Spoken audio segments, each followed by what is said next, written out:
సుభాషితం నేర్చుకో నడవడికను మార్చుకో కార్యక్రమానికి మీ అందరికీ స్వాగతం.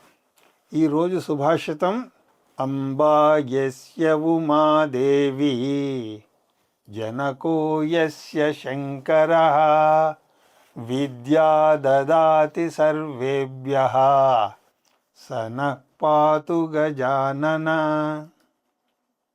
ఈ శ్లోకం వినాయకుణ్ణి స్తుతించేటువంటి అత్యంత ప్రసిద్ధ శ్లోకాలలో ఒకటి.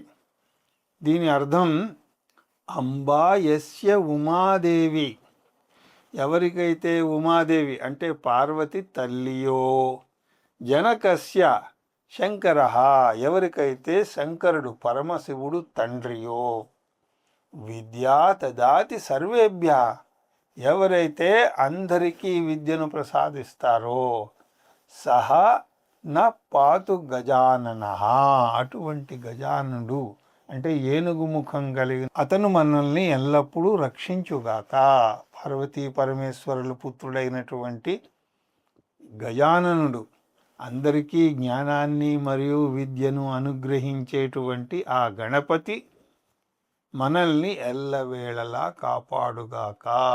ఇక్కడ విశేషం ఏమిటి అంటే, సాధారణంగా ఏ పని ప్రారంభించినా సరే విఘ్నాలు కలగకుండా ఉండడానికి ఈ శ్లోకాన్ని పఠిస్తారు. ముఖ్యంగా విద్యార్థులు చదువు ప్రారంభించే ముందు వినాయకుణ్ణి ప్రార్థించడం వల్ల ఏకాగ్రత అలాగే జ్ఞానము సిద్ధిస్తాయి అని నమ్ముతారు. కాబట్టి విఘ్నాలు రాకుండా గణపతిని ప్రార్థిద్దాం. రేపు మళ్ళీ ఇంకో సుభాషితంతో కలుద్దాం. హరి ఓం తత్సత్.